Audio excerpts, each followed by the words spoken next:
अस्सलाम वालेकुम नाजरीन, मैं आपका दोस्त दानिश जावेद एक बार फिर आपका इस्तकबाल करता हूं आपके फेवरेट प्रोग्राम हालात में। आज का हमारा मौजू है वाटर सेविंग यानी पानी की बचत, और इस मौजू पर हमारे साथ बात करने के लिए हमारे मेहमान हैं जनाब आबिद सुरती साहब। सुरती साहब, मैं आपका इस्तकबाल करता हूँ। नाजरीन, मैं आपको बता दूं, आबिद सुरती साहब उस अहम शख्सियत का नाम है जो मुसलसल साल साल से संडे को हमारी और आपकी तरह आराम नहीं करता, बल्कि घर से अपने साथियों के साथ पानी बचाने के लिए डोर टू डोर, एक दर से दूसरे दर पर जाता है, लोगों के नल ठीक करता है और ज़ाय होने वाली पानी की हर बूंद को बचाता है। हम उनसे बात करेंगे वाटर सेविंग पे। आइए, उससे पहले हम इस्तकबाल करते हैं जैद खालिद पटेल साहब का, हमारे ख़ास मेहमान इस्लामी स्पीकर जनाब जैद खालिद पटेल साहब, आपका इस्तकबाल है। अस्सलाम वालेकुम। हमारे अगले मेहमान हैं R.K. पालीवाल साहब। पालीवाल साहब, आपका इस्तकबाल है। मैं पालीवाल साहब से आपको मुतारिफ़ करा दूं, इंट्रोड्यूस करा दूं। पालीवाल साहब हमारे बॉम्बे के इनकम टैक्स कमिश्नर हैं, लेकिन ये इनकी एकेडमिक पहचान है। इनकी असल पहचान है कि इनके सीने में एक शायर, एक राइटर का दिल धड़कता है। ये मशहूर नावलिस्ट हैं, कहानीकार हैं, मकाले लिखते हैं, अखबारों में लिखते हैं, किताबें इनकी बहुत सारी छप के आ चुकी हैं, और उससे भी ज़्यादा सोशल एक्टिविस्ट हैं। कई NGO से जुड़े हैं, कई ऐसी संस्थाओं से जुड़े हैं जो पानी और पानी को बचाने के लिए काम करती हैं। आइए, हम इतने ज़्यादा कीमती मेहमानों से इस मौजू पर बातचीत करते हैं। शुरुआत करते हैं आबिद साहब से। आबिद साहब जी, मेरा सवाल यह है, बुनियादी सवाल जो एक आम आदमी की मोटी सी अकल में आता है, वो ये कि हम सुनते हैं, जानते हैं, पढ़ते हैं कि ज़मीन 3 हिस्सा पानी है और 1 हिस्सा खुश्की है। तो जो चीज़ 3 हिस्से है, उसे 1 हिस्सा बचाने की कोशिश क्यों करें? पानी कितना है पहले ये तय कीजिए। पानी उतना नहीं है जितना आप सोच रहे हैं। दूसरी बात ये है कि पॉपुलेशन इतना बढ़ रहा है तो पानी घटता जा रहा है, इस्तेमाल इतना बढ़ रहा है, तो ये माना जाता है कि आने वाले चंद सालों में पानी के लिए जंग हो। आज तक जो जंग होती रही हमारे यहाँ, वो या तो धन के लिए होती रही, ऑयल के लिए होती रही, एक जमाने में नमक के लिए भी जंग हुई थी। अगली जंग जो है वो पानी के लिए है। अगली जंग पानी के लिए होगी। पालीवाल साहब, आप क्या कहते हैं? ये 1 हिस्सा खुश्की, 3 हिस्से पानी को निगल जाएगी, ऐसा कोई वक्त आएगा? इसमें थोड़ा सा मैं एक आबिद साहब की बात को आगे बढ़ाते हुए एक चीज जोड़ना चाहूँगा। 3 हिस्सा हम जो पानी कह रहे हैं, वास्तव में वो 3 हिस्सा पानी का ज़्यादातर हिस्सा हमारे लिए बेकार है, क्योंकि ये 3 हिस्सा पानी का सबसे बड़ा हिस्सा खारा पानी है। इस पानी को हम पी नहीं सकते। पीने के लिए जो पानी है वो जनाब 1 हिस्सा भी नहीं, वो इस 3 हिस्से का बहुत छोटा सा हिस्सा है, जिसको हम मीठा पानी बोलते हैं, जो हमें नदी से मिलता है, जो हमें ज़मीन के पानी से, जिसको हम नल से निकालते हैं, उससे मिलता है, और उसकी मात्रा इस 1 सूखे हिस्से का बहुत छोटा सा हिस्सा है। यानी एक कन्फ्यूजन है नाजरीन जी, एक भ्रम है हमारे समाज में। जब हम 3 हिस्सा पानी की बात करते हैं, बहुत कीमती बात हमको पालीवाल साहब ने बताई, जब हम 3 हिस्सा पानी की बात करते हैं तो ये 3 हिस्सा वो पानी है जो हमारे पीने के काम नहीं आता, यानी हमारे लिए जिंदगी नहीं है। लेकिन ये हमारी जिंदगी नहीं बन सकता। जो पानी हमारी जिंदगी बन सकता है वो बहुत कम है, वो बहुत थोड़ा है। उसे बचाना लाजमी है, उसे बचाना ज़रूरी है। वो कैसे ज़ाय किया जाता है और उसे कैसे बचाया जा सकता है, आज हम इसी मौजू पे बात करेंगे। लेकिन उससे पहले हम जैद खालिद पटेल साहब के पास चलते हैं और ये जानने की कोशिश करते हैं कि इस कायनात को बनाने वाले, कायनात के मालिक अल्लाह रब्बुल इज़्ज़त और उसकी किताब और उसके रसूल की निगाह में पानी क्या है, पानी की अहमियत क्या है, पानी कहाँ से आता है और पानी क्या ख़त्म हो सकता है, या पानी हमेशा बाकी रहने वाली कोई चीज़ है। जैद भाई। अल्हम्दुलिल्लाह वस्सलातु वस्सलाम अला रसूलिल्लाह व अला आलिहि व सहाबिहि अजमईन, अम्मा बाद। इससे पहले कि मैं आपके सवाल का जवाब दूं, मैं आपकी एक बात से थोड़ा डिफर करना चाहूँगा कि वो जो पानी, जो ग्लोब का 71% वाटर है, वो वाटर का अपना बहुत बड़ा रोल है। हम ये देखते हैं कि जो दुनिया भर में पानी है उसका 97.5% पानी सॉल्टी है, सिर्फ 2.5% वाटर है जो फ्रेश है। यानी कि अगर सिवियरिटी इमेजिन करेंगे, ये इतना सिवियर मामला है कि सिर्फ 2.5% पानी फ्रेश है, और वो 2.5% पानी का 0.3% पानी है जो सरफेस पे है। इसमें से बहुत बड़ा तबका है जो ग्लेशियर्स में लॉक्ड है, और बाकी ग्राउंड वाटर है, लेकिन सरफेस वाटर सिर्फ 0.3% है। तो हम ये देखते हैं कि ये जो 0.3% है ये हमारे सर्वाइवल का हिस्सा है। लेकिन अल्लाह ताला जो इंसानों का बनाने वाला, हम सबका मालिक एक ही है, हम सब उसी के बनाए हुए क्रिएशंस हैं, सबके अंदर एक ही खून है और सबको एक ही पानी पीना है। तो हम ये देखते हैं कि ये पानी बनाने वाले मालिक की प्लानिंग भी है। जैसे हम देखते हैं कि हमारा अक्सर हिस्सा पानी का 97.5% पानी तो सॉल्टी है, और सॉल्ट भी इतना सिवियर कि बीच में एक रिसर्च जो न्यूज़पेपर्स में आई थी उसमें आया कि अगर सारा के सारा सॉल्ट जो समंदरों में से निकाल करके जमीन पर फैला दिया जाए तो इतना 500 मीटर से ज्यादा यानी 40 माले की बिल्डिंग से ज्यादा सॉल्ट का पूरा लेयर पूरा जमीन पे आ जाएगा, इतना सॉल्ट है उसमें। अब ये जो सॉल्टी वाटर है, इस सॉल्टी वाटर का एक बहुत बड़ा रोल है। क्यों? क्योंकि हम देखते हैं कि हमारे एनवायरनमेंट में जो बैलेंस मेंटेन रखने के लिए इतना पानी तो रिक्वायर्ड था, अब हमें पीने के लिए फ्रेश पानी चाहिए। एक ऐसे मैकेनिज्म की जरूरत थी जो मैकेनिज्म इस सॉल्टी वाटर को फ्रेश में कन्वर्ट करके हमें सप्लाई कर दें, और वो मैकेनिज्म भी ऊपर वाले ने रखा है। जो हम देखते हैं कि पानी भाप बन के जब ऊपर जाता है और बारिश बन के जब बरसता है तो फ्रेश पानी बरसता है, यानी कि हमें जो पानी चाहिए वो पानी होता है। Water cycle. हाँ, वाटर साइकिल। तो जितना पानी इवेपोरेट होता है समंदरों में से उतना ही पानी जाकर के बरस भी जाता है। अगर ये नहीं होता तो सब इवेपोरेट होकर अगर बाहर निकल जाता है यूनिवर्स में, तो हम देखते हैं कि हमारे समंदर सर्टेन टाइम के अंदर सूख जाते हैं। ये उसका प्रिजर्वेशन है, वाटर का प्रिजर्वेशन है कि हमारे पास एक एटमॉस्फेयर है, वो पानी को बाहर जाने से रोक देता है। और हम ये देखते हैं कि कुरान के अंदर 60 जगहों पर पानी का जिक्र है। वाटर साइकिल का पूरा डिस्क्रिप्शन कई जगहों पर है कि जहां अल्लाह ताला ने बताया कि किस तरह से पानी जो भाप बन के ऊपर जाते हैं और बादलों में से बरसते हैं, जो उस जमाने के साइंस और टेक्नोलॉजी के हिसाब से एक बहुत ही ऐसी इंफॉर्मेशन थी जो तब के जमाने के लोग जानते नहीं थे। तो हम ये देखते हैं कि पानी के बारे में तो कुरान में ये कहा गया, सूरह अंबिया की आयत है, सूरह 21 आयत नंबर 30 के वजअलना मिनल माई कुल्ला शैइन है अफला युमिनून, मैंने पानी से सारी जिंदा चीजों को बनाया, क्या तुम फिर भी ईमान नहीं लाओगे? तो हम देखते हैं कि सारी की सारी जिंदा चीजें, उसके अंदर सारी चीजों के अंदर जो बेसिक बुनियादी सब्सटेंस है वो सेल है, और सेल के अंदर 60 to 80% पानी होता है, वाटर होता है। जो साइटोप्लाज्म जो सेल का बेसिक कंपोनेंट है उसमें 60 to 80% वाटर होता है। तो हम देखते हैं बनाने वाला तो जानता ही है। अब ये जो सॉल्टी वाटर है 97.5%, वो अगर फ्रेश होता तो शायद वो प्रिजर्व भी नहीं रह पाता। उसके प्रिजर्व रह पाने के लिए ताकि हम उसे इस्तेमाल करें, वो पानी वहीं से आ रहा है, हमारे बारिश का पानी, वो समंदरों में से भी जो भाप बन के आ रहा है, वो इवेपोरेट होके आ रहा है, वो हमारे सप्लाई का इंतजाम किया गया है। और वो पानी भी सड़ जाता, लेकिन उसका भी इंतजाम है कि जो चांद है और चांद की वजह से जो टाइड्स होती है, हाई टाइड, लो टाइड, और जो मौजें चलती हवाओं की वजह से, वेव्स, ये हाई टाइड और लो टाइड की वजह से वो पानी सड़ता नहीं है। नहीं तो ये पानी अगर पड़ा ये भी सड़ जाता और वो भी अनयूजेबल हो जाता।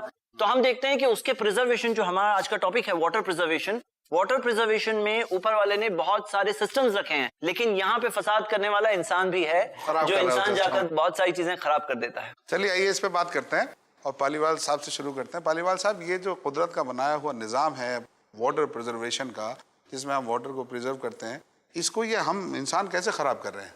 देखिए, हम इसको अगर मोटा मोटा देखें तो मुझे लगता है हम 3 तरह से इसको बहुत ख़राब कर रहे हैं। जो कुदरत ने, अल्लाह ताला को हो, भगवान को हो, गॉड को हो, उन्होंने जो हमको ये बादलों से बारिश के रूप में बिल्कुल प्योर पानी दिया है, लेकिन इस प्योर पानी को हमारे छोटे छोटे झरने, छोटे छोटे नाले, बड़ी बड़ी नदियाँ बनाते हैं। इसमें सबसे पहला जो गंदगी या मिलावट हम लोग कर रहे हैं वो अपने खेतों में जो पेस्टिसाइड डाल रहे हैं, कीटनाशक। जब ये पानी छोटे छोटे नालों से, छोटे छोटे खेतों से बारिश का पानी इकट्ठा होता है, उसमें साथ साथ छोटे छोटे कीटनाशक वो भी मिल जाते हैं। और जब इस पानी को हम लोग पीते हैं या जानवर पीते हैं, पक्षी पीते हैं, वो बीमार होते हैं। तो पहली मिलावट तो हमने ये कीटनाशकों के प्रयोग से किया है। फिर जब थोड़ा सा हम और आगे बढ़ते हैं, जब भी ये नदी या नाले या झरने किसी छोटे या बड़े शहर के आसपास से गुजरते हैं, उसमें दुनिया भर का मलमूत्र का कचरा हम लोग, सीवेज जिसको कहते हैं, वो डालते हैं। आपने बहुत अच्छी बात कही कि कुदरत ने इंतजाम बहुत अच्छे किए, लेकिन हम लोगों ने उनको ख़राब किया। मैं अगर इसको थोड़ा सा डाइवर्ट करूं, हिंदू धर्म में ये कहा गया है कि जो नदियां हैं जिसमें ये बारिश का पवित्र पानी इकट्ठा होके सबको मिल रहा है, या झील है, तालाब है, उसमें पेशाब मत कीजिए। देखिए, हम व्यक्ति के रूप में वहाँ नहीं करते पेशाब, लेकिन पूरे शहर का मलमूत्र इकट्ठा करके एक बार में डाल देते हैं। इस पे हमारा ध्यान ही नहीं जाता, सोचते नहीं। तो ये एक दूसरा बहुत बड़ा, हमने उस शुद्ध पानी को जो अल्लाह ताला ने, भगवान ने एक बिल्कुल हमें पवित्र फॉर्म में दिया है, प्योरेस्ट फॉर्म में दिया है, उसको हमने खराब कर लिया और सबने मिलके कर लिया। सारे शहर वाले बराबर के जिम्मेदार हैं। सोचते ही नहीं, उधर ध्यान ही नहीं, उधर ध्यान ही नहीं है, वो ध्यान देना पड़ेगा। तीसरा, हमारी जो इंडस्ट्रीज हैं, उद्योग हैं, वो भी दुनिया भर का रासायनिक कचरा निकालते हैं और चुपके से जैसे हमने शहर में सीवेज डाल दिया, वो भी उसको बिना प्योर किए हुए, उस कचरे की सफाई किए बिना, वो भी इसी पानी के सबसे बड़े स्रोत जो नदियां हैं, बड़ी झीलें हैं, इन्हीं में चुपके से वो भी छोड़ देते हैं। तो 3 तरह से हमने इस पानी को प्रदूषित किया है, जो हमारे जीवन का सबसे जरूरी तत्व है। 2 ही तत्व सबसे जरूरी कहे गए हैं और हमारी आम भाषा में, हिंदी उर्दू जबान में उसको जलवायु कहा गया है। अब आप देखिए, जलवायु में भी जल पहले आया है, क्योंकि जीवन सारा जल से ही उत्पन्न हुआ है और इसको आगे बढ़ाने के लिए जल सबसे जरूरी है और उसके साथ वायु चाहिए। तो जब हम जल पे बात करेंगे तो हमें पूरी जलवायु को भी साथ साथ लेके चलना पड़ेगा, बात करनी होगी। नाजरीन, हमें पालीवाल साहब ने बताया कि हम कुदरत के इस वाटर क्लीनिंग सिस्टम को 3 तरह से पोल्यूट करते हैं। एक हमारा खेत खलिहानों का पेस्टिसाइड कचरा, एक हमारा सोशल कचरा और एक हमारा इंडस्ट्रियल कचरा, जो हम अपने नदी नालों और झरनों में शामिल करके उसे पोल्यूट कर देते हैं और एंड यूजर तक पहुंचते पहुंचते वो बहुत ज़्यादा और इंतहाई पोल्यूटेड हो जाता है, नुकसानदेह हो जाता है। आइए हम आबिद साहब के पास चलते हैं और आबिद साहब से सोशल कचरे पे बात करते हैं, क्योंकि आप मुसलसल आबिद साहब सोशल लाइफ में वाटर सेविंग पे काम कर रहे हैं, आपने अपने आपको डिवोट किया हुआ है। और नाजरीन, मैं आपको बता दूं कि आपका काम इतना ज़्यादा है कि मुख्तलिफ सालों में nationally and internationally Abid Surti साहब की संस्था और ख़ुद उनकी खिदमात का भरपूर ताउन किया गया है, तारुफ किया गया है, तारीफ़ें की गई हैं। और मैंने तो यहाँ तक सुना है, आप बताएंगे सच क्या है, कि आपने जितना काम किया है और जिस लगन से काम किया है, तो आपका नाम Guinness book of world records में आने को है। पहले तो मुझे ये बताइए कि ये खबर कहाँ तक सच्ची है? पहली बार सुन रहा हूँ। मुझे बताई गई, किसी ने बताया मुझे? नहीं, मुझे पता नहीं। खुदा करे अगर खबर सच्ची भी नहीं है तो नाज़रीन आइए हम सब मिलकर दुआ करेंगे खबर सच्ची हो जाए। ये आदमी वाकई ऐसे अवार्ड का हकदार है। तो आबिद सुरती साहब से हम बात करते हैं। आबिद साहब, आप समाज के बहुत ज्यादा करीब हैं और समाज के करीब रह के वाटर सेविंग के प्रोग्राम चला रहे हैं। हर आदमी को, बड़े को, बूढ़े को, बच्चे को, जवान को अहमियत समझा रहे हैं पानी की। मैं चाहता हूँ आप हमारे नाजरीन को समझाएं और हमें बताएं कि हमारा समाज वो कौन कौन से तरीके इस्तेमाल करता है जिनसे पानी वेस्ट होता है या खराब होता है या पॉल्यूटेड होता है। कई रास्ते ऐसे हैं जहाँ से पानी निकल जाता है और हमें पता भी नहीं चलता। जैसे मसलन अगर हम नल को ज़रूरत हो तब खोलें, ज़रूरत हो तब बंद करें, एक तो ये तरीका हुआ। दूसरा, हमारी बाइयाँ जो होती घर में काम करने आती है, वो आएगी तो पूरा नल खोल के छोड़ देगी, पानी बहता चला जाएगा। बाइयों को ट्रेन करना ज़रूरी है। कई होटलों में टब्स, बड़े बड़े टब होते हैं नहाने के लिए, तो ऑस्ट्रेलिया ने सबसे पहले शुरुआत की, अपनी होटलों से सारे टब निकाल दिए, क्योंकि टब में इतना पानी ज़ाया होता है। उसी तरह नहाने में हमें जितनी ज़रूरत है तो 1 बकेट की या 2 बकेट की, लेकिन हम फ्लैश शुरू कर देंगे, ये कर देंगे, वो कर, कहीं से पानी निकालेंगे, शावर चलवा दिया, ये कर दिया, तो मतलब ये भी वेस्टेज जा रहा है। तो मेरा कहना ये कि छोटी छोटी जो बातें जो है, और जो मैंने जो पिकअप की है बात, जो मुझे छू रही थी, वो नल से पानी टपकना। तो मुझे पता चला कि 1 सेकंड में 1 बूंद पानी टपकता है तो 1 महीने में 1000 लीटर पानी गटर में बह जाता है। क्या बात कर रहे हैं आप? 1000 लीटर, यानी कि यूं सोचो कि 1000 किसी पानी की ड्रिंक की बोतल कोई गटर में बहा रहा हो, ये फीलिंग मुझे आई और मैंने ये काम शुरू कर दिया कि यहाँ से शुरुआत करो। मैं आपको रोक रहा हूँ 1 मिनट, ये पैगाम दे दो नाजरीन को। देखिए कितनी अहम बात है, मेरा भी ध्यान नहीं था और मुझे यकीन है हम सब में से किसी का ध्यान नहीं होगा। आबिद सुरती साहब ने कितनी अहम इंफॉर्मेशन हमें दी है कि हमारे घरों के जो नल होते हैं, किचन का नल, वॉश बेसिन का नल या बाथरूम टॉयलेट का नल, वॉशरूम का नल, उनसे टपकने वाला 1 सेकेंड में 1 बूंद पानी महीने के आखिर में 1000 लीटर पानी का नुकसान करता है। और 1000 लीटर पानी आप यकीन कीजिए कि एक घर को अच्छा खासी सेहत और अच्छा खासा रिसोर्स दे सकता है। आइए हम इसी मौके पे, मैंने गुफ्तगू इसलिए रोकी, इसी मौके पे ये तहिया करें कि अपने अपने घरों में अपने अपने तमाम टेप्स को देखें कि कहीं पानी टपक रहा है तो उसे बंद कर दें। और आबिद सुरती जब आपके दरवाजे पे आके घंटी बजाएं तो आप मुस्कुरा के उन्हें ये कहें कि आबिद साहब, आपका पैगाम हम तक पहुंच गया और देखिए तमाम नल हमारे परफेक्ट हैं, 1 बूंद पानी नहीं टपका। तो ये छोटी सी बात। दूसरा, इसमें मैसेज मेरा ये है कि जो सीनियर सिटीजन घर में बैठे हैं और बैठकर या तो क्रिटिसाइज करेंगे गवर्नमेंट को, या सरकार हाथ में नहीं आई तो बीवी बच्चों पर हल्ला बोल देंगे, तो ये टाइम जो जाया कर रहे हैं और सारी नेगेटिविटी फैला रहे हैं, माहौल में जो नेगेटिविटी, तो इसको तोड़ना है। ये मेरा जो मकसद जो अलग अलग है, तो इसको तोड़ने के लिए इन लोगों से मैं कहता हूं कि आप पॉजिटिव काम करो, कुछ भी करो। अगर सरकार के कुछ लोग पैसे खा गए हैं तो आपने एक पोस्ट कार्ड लिखा, गवर्नमेंट ऑफ इंडिया, हाँ गवर्नमेंट एक पोस्ट कार्ड, अगर सारे मतलब भारत की जो प्रजा है उसमें से 10% लोग भी एक एक पोस्ट कार्ड लिखे तो गवर्नमेंट ही उलट जाए। आबिद भाई, मुझे आपके साथ लगता है एक अलग से प्रोग्राम करना पड़ेगा और एक ऐसे सोशल अभियान पे, सोशल जागरूकता पे करना पड़ेगा। बड़ी अच्छी अच्छी बातें कर रहे हैं हम तो ये सारी बातें मुझे खल रही थी। एक बूंद पानी मिला के 1000 लीटर ज़ाय हो जाता है। अब मेरे दिमाग में फौरन आपकी इस गुफ्तगू से बात ये आई कि कितने सारे हमारे बुजुर्ग ज़ाय हो रहे हैं घर बैठे हुए नेगेटिविटी के साथ। बिल्कुल, यही मुझे एक फायदा इसमें ये होता है कि मैं घर घर जो जाता हूँ और वहाँ जिन सीनियर सिटीजन को, मैं सीनियर नहीं हूँ ये मान के चलो तो नहीं, आप काम कर रहे हैं तो सीनियर कहाँ से हो? तो उन लोगों को मैं कहता हूँ कि भाई आप बाहर निकलिए, काम कीजिए, उसके बाद में क्रिटिसाइज करो, क्योंकि बाद में टाइम नहीं मिलेगा। जब आप मैं खुद काम करेंगे तो एक पॉजिटिविटी अंदर आएगी। लेकिन आज तक एक सीनियर सिटीजन बाहर नहीं निकला। अच्छा, ये बताइए कि आपके इस अभियान में जब डोर टू डोर जाते हैं, कभी ऐसा भी इत्तेफाक हुआ कि आपकी मुखालफत हुई हो? 100 में से एक शख्स ऐसा मिल जाता है जिसको ये समझ में ही नहीं आता कि ये बंदा मुफ्त में क्यों कर रहा है। कुछ ठीक करने कैसा प्लम्बर है, मुफ्त में आया तो नॉर्मली तो बड़ा स्वागत होता है, वेलकम करते हैं लोग,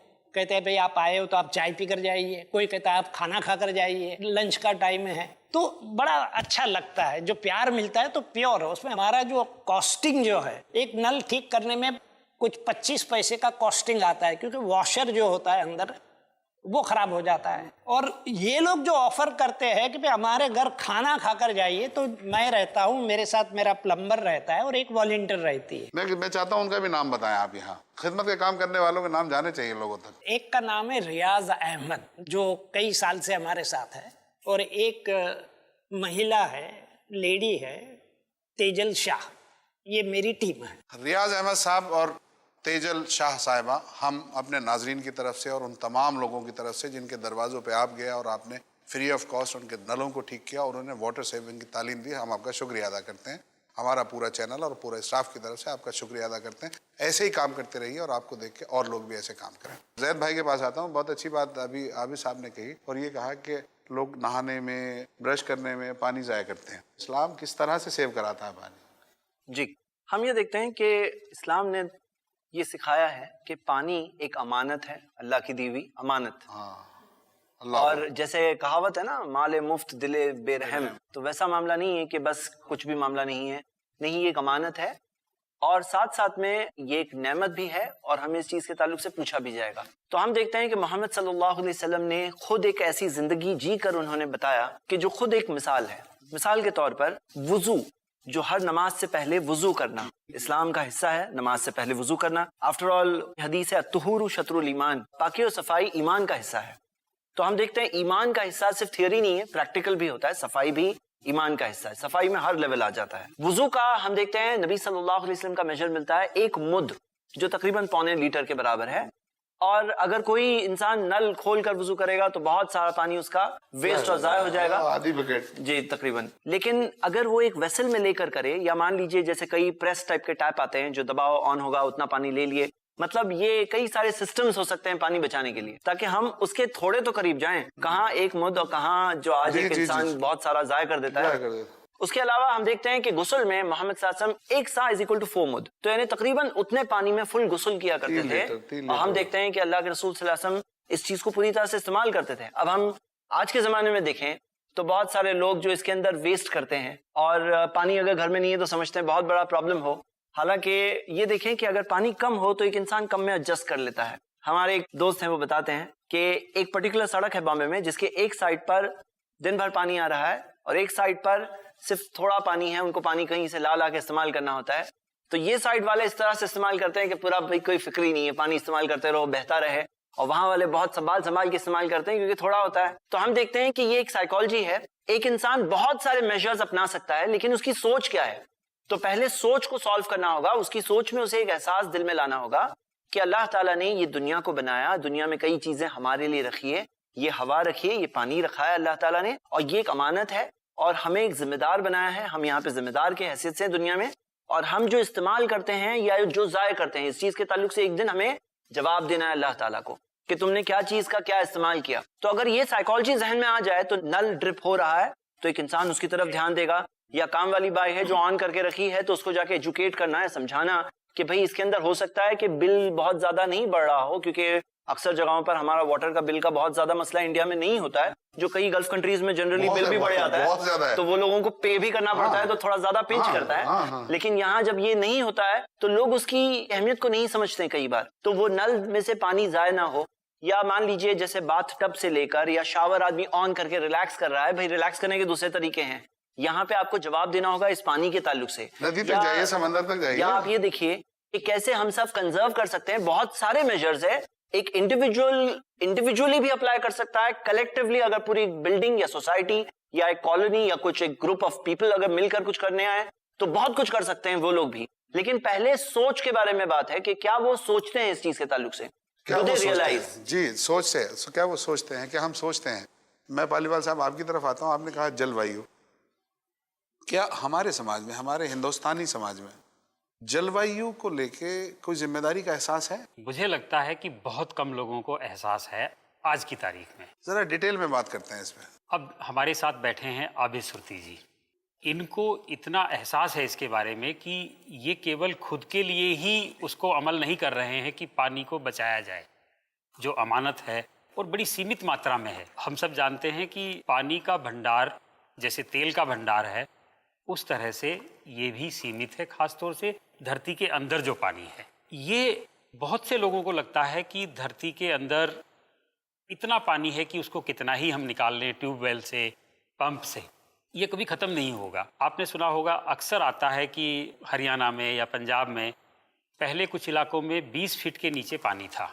हाँ, ये मैं टोक रहा हूँ आपको बीच में, ये मैंने अक्सर सुना और देखा है कि वाटर लेवल नीचे भी जाता है, लेकिन मैंने ये भी सुना है कि ऊपर भी जाता है। हाँ, नीचे तब जाता है जब प्रकृति हमको, कुदरत हमको एक फिक्स मात्रा में पानी दे रही है बारिश के रूप में। ये पानी थोड़ा थोड़ा जमीन के अंदर जाके इकट्ठा होता रहता है। अब जितना पानी एक साल की बारिश में इकट्ठा हुआ है जमीन के नीचे, अगर उससे ज़्यादा हम निकाल लेंगे तो वाटर टेबल नीचे चली जाएगी।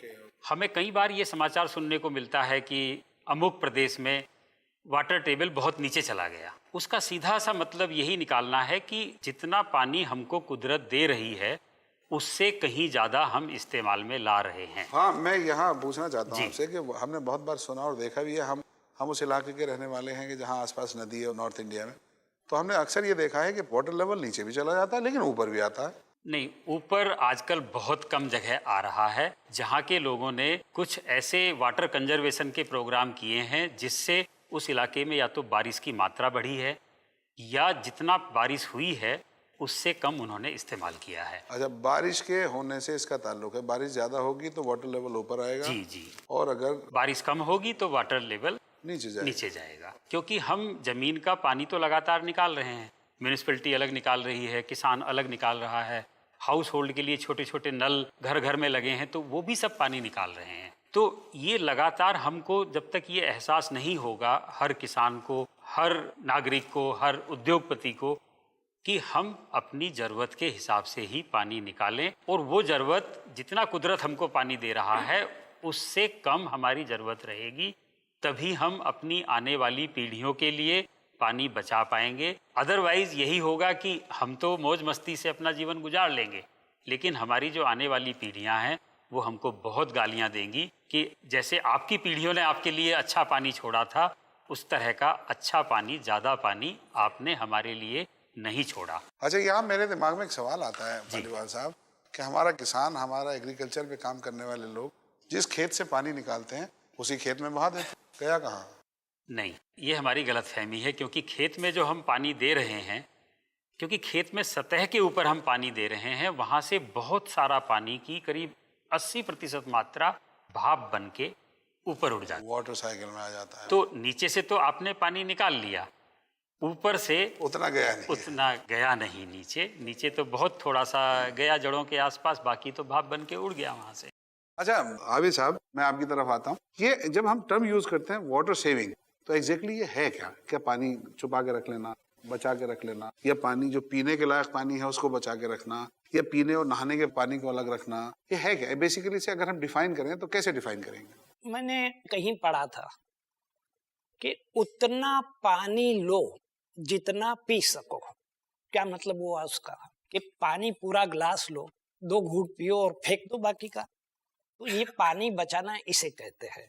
जितनी जरूरत है, जितनी जरूरत है हमारी, जैसे मैंने कहा कि एक इंसान की जरूरत कितनी है, तो 4 बकेट, 1 बकेट नहाने के लिए, 1 बकेट कपड़े धोने के लिए, 1 बकेट घर साफ करने के लिए, 1 बकेट खाना पकाने के लिए। आप 24 घंटे पानी मांग रहे हो तो किस लिए मांग रहे हो 24 घंटे?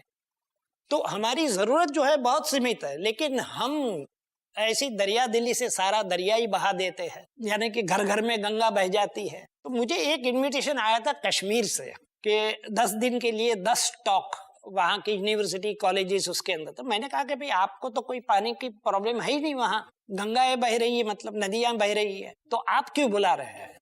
तो उन्होंने कहा कि ये प्रॉब्लम जो है पानी का, पहले तो इस्लाम का हवाला दिया, बंदा जो था सामने लाइन पर उसने इस्लाम का हवाला दिया, और ये जुमला मुझे उन्होंने बताया कि उतना पानी लो जितना पी सको।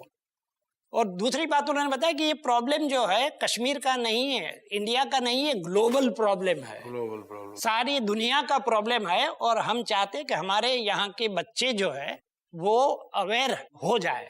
जो अवेयरनेस क्रिएट करने की कोशिश मैं यहाँ कर रहा हूँ, वही वो चाहते हैं कि मैं वहां करूं। जो मफहूम हम देखते हैं कि वेस्टेजेस के बारे में दिया हुआ है, सूरह आराफ सूरह 7 आयत नंबर 31 में है कि खाओ और पियो लेकिन वेस्ट ना करो।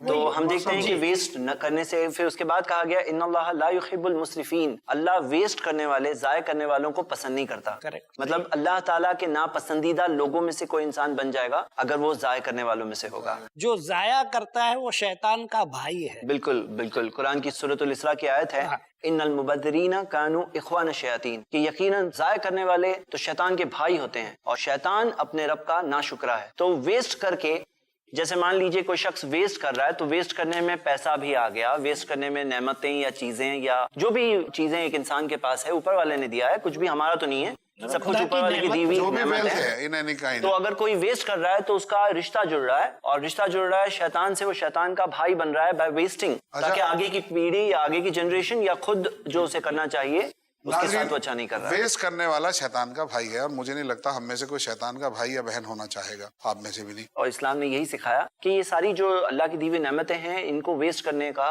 कोई हक नहीं है कोई इंसान को। और कुरान के अंदर हम देखते हैं कि ये तालीमात के साथ में, हम सही बुखारी की हदीस है कुल्लुकुम मसूलुन अर रय्यतिही, कि तुम सब के सबको अपने मातहतों के बारे में पूछा जाएगा, जो भी तुम्हारे अंडर में है, जो भी तुम्हारे चार्ज में है, वो चीज के ताल्लुक से तुम्हें पूछा जाएगा क़यामत के दिन। तो क़यामत के दिन हमें पूछेगा, भले ही के ताल्लुक से पानी का ऑडिट नहीं होता है जो हमें सबमिट करना हो कि रिटर्न्स फाइल करने हैं पानी के, लेकिन हम ये देखते हैं कि एक दिन आएगा जिसमें हमें हर नेमत का जवाब देना है कि मैं ये क्यों किया। तो कल वो खुला हुआ नल या लीक होने वाला नल जिसके ताल्लुक से कोई आए या ना आए, लेकिन हम सबको इसकी जिम्मेदारी को समझना है, और समझ करके अल्लाह के सामने क़यामत के दिन क्या जवाब देंगे, बस वो जवाब सोचना है कि मैं क्या जवाब देने वाला हूँ। जी, तो ये इसका फायदा मैं अपने कैंपेन में उठाता हूँ, ये जो बता रहे हैं ना। तो जब मुस्लिम घरों में जाता हूँ तो वहाँ कुरान का हवाला देता हूँ, और जब हिंदू घरों में जाता हूँ तो वहाँ गीता का और शास्त्रों का हवाला देता हूँ। तो ये बड़ा इम्पैक्ट बहुत जबरदस्त पड़ता है, जल्दी लोगों को समझ में आ जाती है। जल्दी इरशाद जी जी जी, ये पेड़ और पानी का जो रिश्ता है, इस रिश्ते को विज्ञान भी मानता है, साइंस भी कहती है कि पानी, खास तौर से मीठा पानी जिसका हम जिक्र कर रहे हैं, खारा पानी को छोड़ देते हैं थोड़ी देर के लिए, बहुत है, मीठे पानी और पेड़ का बिल्कुल चोली दामन जैसा रिश्ता है। जहाँ ज्यादा पेड़ होंगे वहां ज्यादा बारिश आती है, क्योंकि बादलों को पेड़ ही आकर्षित करते हैं। अगर आप अपने शहर के आसपास के सब पेड़ हटा दें तो आपके शहर से बादल भी ऐसे ही गुजर जाएंगे। बादलों को पेड़ ही रोकता है। तो पानी जो बारिश हो रही है उसकी मात्रा पेड़ों से निर्धारित होती है। ये अभी मैंने दुबई में देखा, पूरा रेगिस्तान जो है, हाँ, वो पेड़ लगाकर वहाँ बारिश होने लगी। अब 30 साल पहले, 50 साल पहले दुबई में बारिश नहीं होती थी, मेरा भी अनुभव है ये। अच्छा। और 20 साल पहले जब मैं दुबई गया था, उस समय बहुत लार्ज स्केल पे भयंकर प्लांटेशन हो रहा था, चारों तरफ छोटे छोटे पौधे लगा रहे थे और उनको पूरे साल पानी की व्यवस्था वो कर रहे थे। और मैं इस हवाले से बहुत कमाल की बात आपको बता दूं, जी, उनकी जो जमीन है, उनकी जो मिट्टी है, वो पेड़ या घास पैदा करने लायक नहीं है।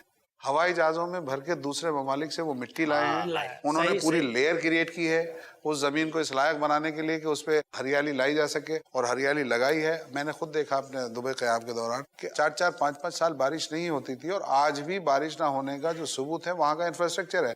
वहाँ आज भी शाहराहों पर, गलियों में, बाजारों में पानी, अगर बारिश हो जाए तो पानी के निकलने के कोई रास्ते नहीं है। आज भी रेनी डे की छुट्टी होती है दुबई में अगर बारिश हो जाती है तो, और सड़कों पे और हाईवेज पे पानी भर जाता है। मैं खुद हाईवेज पे पानी के जाम में फंसा हूँ बारिश की वजह से। तो वहाँ आज भी इंतजाम नहीं है। लेकिन बिल्कुल आपने सही कहा कि पानी और पेड़ का जो रिश्ता है वो ऐसा है कि वहाँ बारिश होने लगी है। बल्कि वहाँ यूएई में, दुबई के पास एक जगह है, और ओमान में एक पहाड़ी इलाका है, वहाँ अभी 3 साल पहले बर्फ पड़ी है। हैरत अंगेज बात, जो कभी नहीं पड़ी थी। ये ग्लोबल वार्मिंग भी एक तरह से सारे पैटर्न्स को चेंज कर रहा है, और ये चेंजिंग पैटर्न्स में हम सबको ये लेसन सीखना कि हम पानी को किस तरह से प्रिजर्व और कंजर्व करेंगे, ये बहुत जरूरी हो सकता है। क्योंकि इसकी वजह से हम इमेजिन नहीं कर सकते हैं जो वास्ट स्केल डिस्ट्रक्शन आ सकता है लोगों पर इस छोटे से नल को खुला रखने की वजह से। क्योंकि सारे लोग जो केयरलेस बनते हैं, ये केयरलेसनेस का एक ट्रेंड बन गया है, और इसकी वजह से एक बिल्कुल अनइमेजिनेबल लेवल का डिस्ट्रक्शन दुनिया में पहुंच सकता है सिर्फ पानी की वजह से, और जगह जगह पर ये प्रॉब्लम्स बढ़ सकते हैं। तो हम ये देखते हैं कि ये चीज से एक बहुत सीरियस प्रॉब्लम क्रिएट हो सकता है, और हम सबको अपनी आदतें बदलना चाहिए और कम्युनिटी के तौर पर सॉल्यूशंस क्रिएट करना चाहिए, ढूंढने चाहिए। सोल्यूशन पे आएंगे थोड़ी तो देर के बाद। एक सोल्यूशन निकाला है किसी ने, जो मैंने मेरी वेबसाइट पर मैंने लगाया है कि हवा से पानी निकाल रहा है। सर अभी आऊंगा, मैं उस पे आऊंगा, सोल्यूशन पे आऊंगा। अभी पहले प्रॉब्लम्स डिस्कस कर ले। पालीवाल साहब, आपसे सवाल है। अभी जैद भाई ने बहुत अच्छी बात की कि इसका ताल्लुक ग्लोबल वार्मिंग से भी है, तो मुझे जरा समझाइए कि ग्लोबल वार्मिंग और पानी में क्या ताल्लुक है? ग्लोबल वार्मिंग और पानी का सबसे बड़ा ताल्लुक तो ये है कि ग्लोबल वार्मिंग हम कहते हैं जब हमारी धरती का टेम्परेचर लगातार बढ़ रहा है, तापमान बढ़ने लगा, और ये हमारी आदतों की वजह से बढ़ रहा है, जिसमें कुछ तो धरती से पेड़ कम होना भी एक बहुत बड़ा कारण है। दूसरा कारण है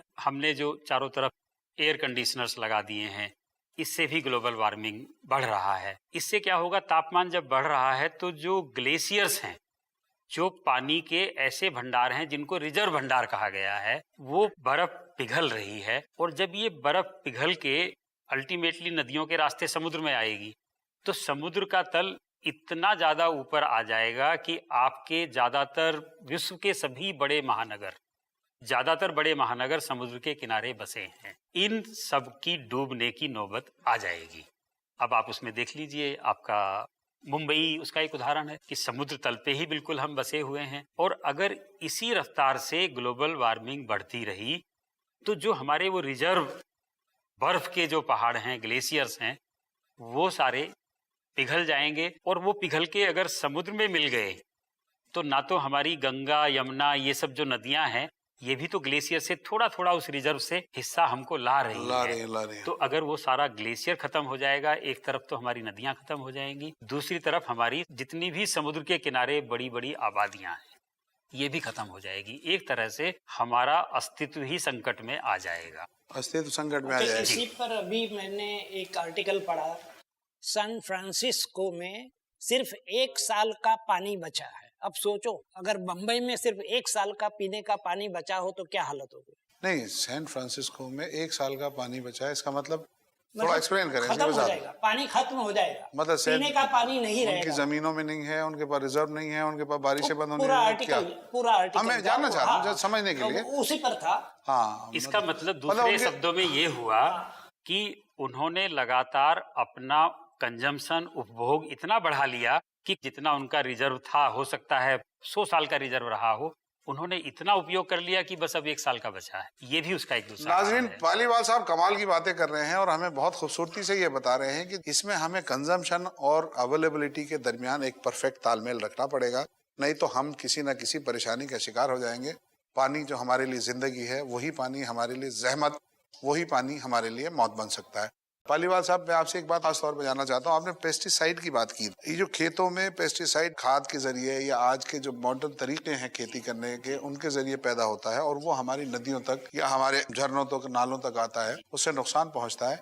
लेकिन इसका हल क्या है? क्योंकि हल मतलब इन द सेंस में पानी का हल या पेस्टिसाइड का हल नहीं पूछ रहा, ये पूछ रहा हूँ कि हम खेती के लेवल पे, अपने खेतों में पैदावार बढ़ाने के लेवल पे मुख्तलिफ किस्म के मॉडर्न खाद इस्तेमाल करके बढ़ती हुई आबादी की खुराक को या उनकी ज़रूरतों को पूरा जो करते हैं, अगर हम वो ये इस्तेमाल ना करें तो वो ज़रूरतें अधूरी रह जाएंगी, दूसरी परेशानी खड़ी हो जाएगी। ये बड़ी सतही जो लोग ऐसा समझते हैं कि अगर हम पेस्टिसाइड इस्तेमाल नहीं करेंगे या हम ये यूरिया और डाई, ये केमिकल खाद इस्तेमाल नहीं करेंगे तो हम अपनी ज़रूरत का अनाज नहीं पैदा कर सकते। मैं आपको मुश्किल से 50 साल पीछे ले जाना चाहूँगा। हम कितना पेस्टिसाइड इस्तेमाल करते थे? नहीं के बराबर।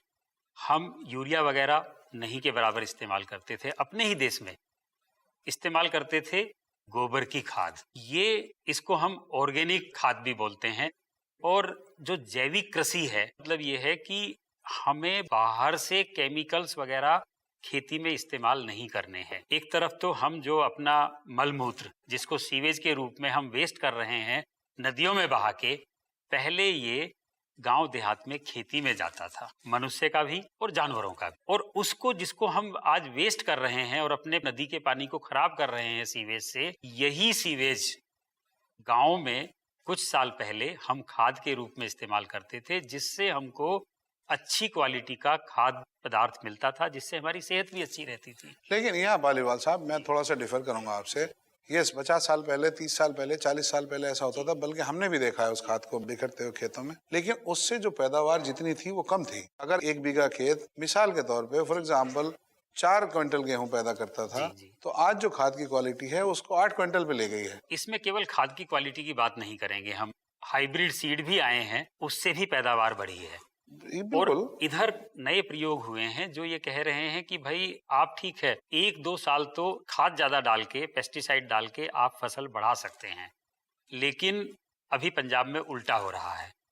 खाद इतनी ज्यादा डाल चुके हैं कि अब कितनी भी खाद डालिए एक सैचुरेशन पॉइंट आ चुका, और वहां पे दोबारा अगर खेती को हमको फसल देने लायक रखना है तो फिर से वो ऑर्गेनिक खाद पे आ रहे हैं। हाँ, उसमें नए नए प्रयोग हो रहे हैं, क्योंकि आजकल ट्रैक्टर आने से हमारे यहाँ गाय, भैंसे, बैल कम हुए हैं, गोबर कम हो रहा है, तो केंचुआ खाद का प्रयोग हो रहा है, क्योंकि केंचुआ भी एक तरह से प्रकृति का हिस्सा है, कुदरत का हिस्सा है। यानी आप कहना ये चाह रहे हैं कि ये जो मॉडर्न पेस्टिसाइड वाले खाद हैं, इनकी मिसाल ऐसे ही है जैसे हम पुराने जमानों में कहानी सुनते थे कि मुर्गी रोज सोने का अंडा देती है, उसे काट लो और जल्दी से सारे अंडे निकाल लो। बिल्कुल बिल्कुल बिल्कुल।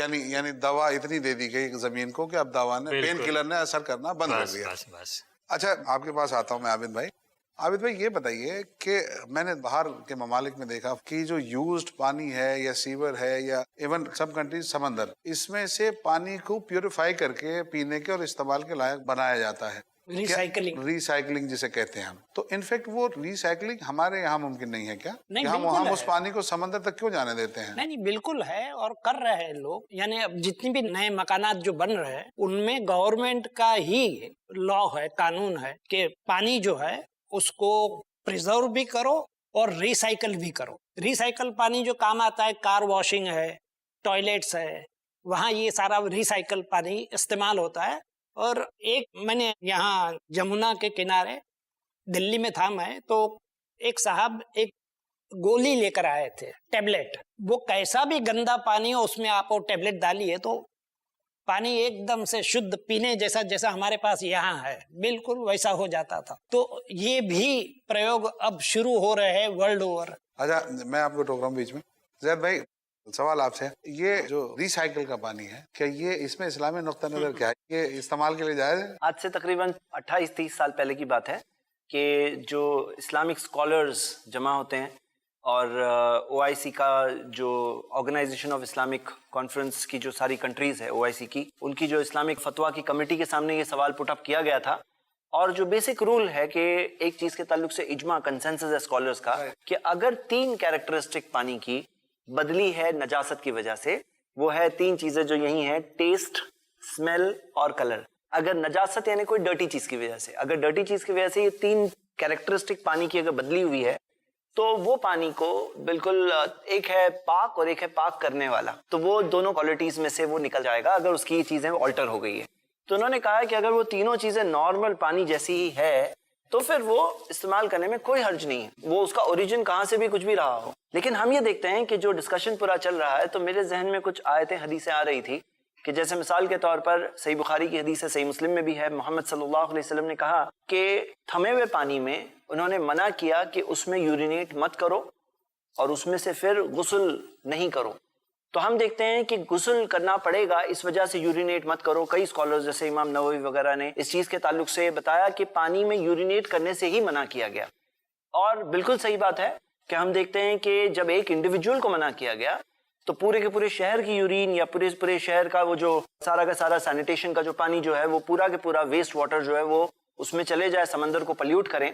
तो ये चीज सचमुच एक इस्लामिकली एक नापसंदीदा और गलत चीज है, कई सिचुएशन में जाकर हराम बनती है। तो हम ये देखते हैं कि इसके अंदर ऐसे सॉल्यूशंस निकले कम्युनिटी के तौर पर, सोसाइटीज के तौर पर, जहां पे ये वेस्ट वाटर को किस तरह से प्यूरिफाई करे, और आज टेक्नोलॉजीज अवेलेबल होती जा रही है। हम ये देखते हैं कि जहां इंसानों की पॉपुलेशन बढ़ रही है तो ऊपर वाले ने ऐसे साधन और ऐसे मीन्स भी, जरिए भी इंसानों के लिए अवेलेबल किया है। ये सारी टेक्नोलॉजी फिजा में मौजूद है, इंसान सिर्फ उस चीज को मालूम कर रहा है, और वो भी ऊपर वाले की दी हुई तौफीक से। तो जो चाहे वो टैबलेट ही क्यों ना हो, चाहे वो सिस्टम्स ही क्यों ना हो, ये सारी सिस्टम्स एग्जिस्ट होते हैं नेचर में, इसी वजह से हम यूज कर पा रहे हैं। तो हम ये देखते हैं कि यहाँ पर जो ज़हर अल फसाद फिल बर्रि वल बहरी बिमा कसबत अयदिन नास, कुरान की आयत है कि फसाद जाहिर हो गया है जमीन पर और दरियाओं में इंसानों के हाथों के कामों की वजह से। इंसानों के हाथ जो काम कर रहे हैं उसकी वजह से ये फसाद जाहिर हुआ है। और ये चीज के ताल्लुक से हम सबको ये सारे स्टेप्स लेना होगा। और जैसे कि मिसाल एक जालना की देख लीजिए कि जालना के अंदर वहां पर जब रेन वाटर हार्वेस्टिंग के ताल्लुक से फार्मर्स वगैरह सब ने इन्वेस्ट किया, तो यहां तक का ऐसा हुआ कि जब रेन वाटर हार्वेस्टिंग के प्रोजेक्ट्स ये अप्लाई किए गए, जब ड्रॉट भी आया उन्हें इतना ज्यादा अफेक्ट नहीं हुआ क्योंकि उनका ग्राउंड वाटर का टेबल वो बहुत अच्छा था। उसी तरह हम देखते हैं जैसे शिवाजी पार्क वगैरह पे जो कई लाखों लीटर जो वेस्ट होते थे पानी के, वो पिचेस को वाटर करने में, उन्होंने जो रेन वाटर हार्वेस्टिंग का प्रोजेक्ट किया उस वजह से काफी बड़ा फर्क हुआ। तो हम ये देखते हैं उनका ऑलमोस्ट 70% कंजम्पशन नॉर्मल वाटर का खत्म हो गया। तो इस तरह के प्रोजेक्ट्स हम सबको सेटअप करने चाहिए कि जिससे कि हम सब मिलकर एक कुछ कंट्रीब्यूट करें, कुछ एफर्ट डालें, कुछ कोशिश करें। मैं तो ये कहता हूं ये खुद भी एक दीनी खिदमत है, क्योंकि इस्लाम ने यही सिखाया है कि इरहमु मन फिल अर्द यरहमुकुम मन फिस समा, जमीन वालों पर रहम करो, आसमान वाला तुम पर रहम करेगा। तो ये जमीन वालों पर रहम नहीं है तो क्या है, आगे की पीढ़ी के लिए रहम नहीं है तो क्या है कि पानी छोड़ के जाओ उनके लिए, वो भी अच्छा पानी, क्योंकि जो ग्राउंड वाटर कई जगहों पे एग्जॉस्ट हो रहा है, जैसे कि पॉइंट आउट किया, मिल नहीं रहा है, कई जगहों पे खराब हो गया है, वो यूजेबल नहीं है। ये बड़ी इंपॉर्टेंट बात आपने कि खराब हो गया, ये बड़ी इंपॉर्टेंट बात कही है ज़ैद खालिद साहब ने। मैं पालीवाल साहब आपकी तरफ आता हूँ। मैंने अक्सर नॉर्थ इंडिया में जाता हूँ या दूसरे इलाकों में जाता हूँ, एमपी में जाता हूँ, तो एक मैंने अजीब चीज़ देखी इन दिनों, और वो ये कि छोटे छोटे इलाकों में, छोटी छोटी आबादियों में, छोटे छोटे गाँवों में एक बीमारी बढ़ गई है खास तौर पर, और वैसे कई बीमारियाँ हैं, जैसे कि अक्सर लोगों की किडनी जो है वो असरअंदाज होने लगी है, लोगों को किडनी की आमतौर पर प्रॉब्लम होने लगी है। मैंने वहाँ लोगों से बात की, कई मेरे जानने वाले लोग किडनी की आर्जे में मुब्तला होकर किडनी की बीमारी से गुजर गए, इस दुनिया से चले गए। मैंने लोगों से बात की तो लोगों ने बताया कि यहाँ का पानी इम्बैलेंस हो गया है, पानी के अंदर जो उसके ज़ाय तरकीबी हैं या उसके फैक्टर ऑफ प्रोडक्शन है, उनमें उनके जो सिस्टम था वो बिगड़ गया है। वो क्या है और किस तरह से है और उसका इलाज क्या है, ये बताइए। देखिए, वो दो कारणों से बिगड़ता है। पानी की क्वालिटी खराब हुई है, क्वालिटी खराब, ये जमीन से निकलने वाले पानी की बात कर रहे हैं।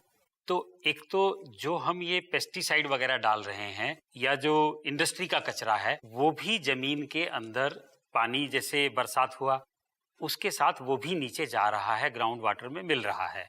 दूसरा एक कारण और है जो हम कह रहे हैं कि ग्राउंड वाटर कभी हमें 20 फीट पे मिल रहा है, कभी 50 फीट पे। तो जमीन की जो तासीर है, जमीन के अंदर जो नेचुरल केमिकल्स हैं वो 20 फीट पे अलग हैं, 50 फीट पे अलग हैं। 20 फीट का पानी हमारे स्वास्थ्य के लिए अच्छा पानी हो सकता है, 50 फीट पे जाएंगे तो वहाँ के केमिकल थोड़ा अलग तरह के हैं। तो ये मान लेना कि हम बहुत गहरे से भी पानी उठाएंगे तो भी हमें अच्छा पानी मिलेगा, क्योंकि जमीन के जितने ऊपर पानी रहेगा, समझ लो वो पवित्र पानी बरसात का पानी है। जैसे जैसे वो बहुत नीचे जाता जाएगा तो नीचे जो चट्टाने हैं वो चट्टाने अलग तरह के केमिकल हैं। कई बार तो ये होता है कि हर 10 फीट पे आप धरती खोदिए, आपको अलग तरह की चट्टान मिलती है, कहीं भुरभुरी है, कहीं एसिडिक है, कहीं एल्कलाइन है।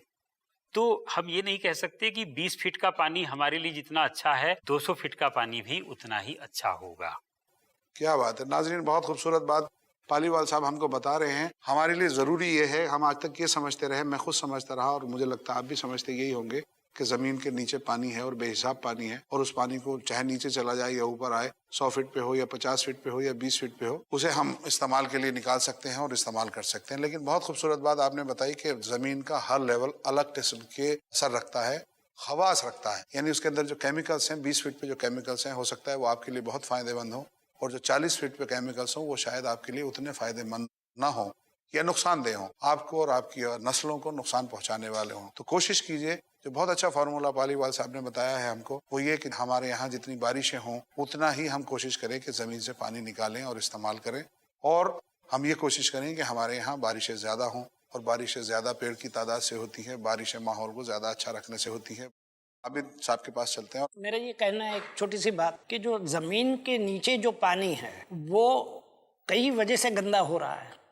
जैसे अभी एक सर्वोदय वालों ने एक आर्टिकल उनकी पत्रिका में एक आया था, मैगजीन में, तो फोटोग्राफ था, ऐसे पानी के ग्लास 5-6 थे, एक में ऑरेंज कलर का पानी, एक में पर्पल पानी, एक में लाल पानी, इस तरह की तस्वीरें थी, और उस पर लिखा हुआ था, ये सर्वोदय वाले यानी गांधी वालों की बात कर रहा हूँ, उस पर लिखा हुआ था कि भाई ये फला गांव का पानी, ये फला गांव का पानी, ये उस गांव का, और ये इस गांव का। तो ये कैसे हुआ, ये मैं आपसे पूछ रहा हूँ। देखिए, धरती के नीचे जो चट्टाने हैं वो भी हर जगह एक सी नहीं है। हो सकता है बम्बई के एक हिस्से में 20 फीट पे एक तरह की चट्टान है और दूसरे किनारे पे दूसरे तरह की चट्टान है। आप इसको ऐसे देखिए, कई जगह खासतौर से राजस्थान में और पंजाब हरियाणा में जो कुएं खोदते हैं, कई जगह कुछ खारा पानी निकलता है, कई जगह बहुत खारा निकलता है, कई जगह बहुत मीठा निकलता है, और कई बार तो ये होता है कि 10 फीट पे ही आपने बोरिंग किया तो पानी निकल ही नहीं रहा। और इसके लिए पहले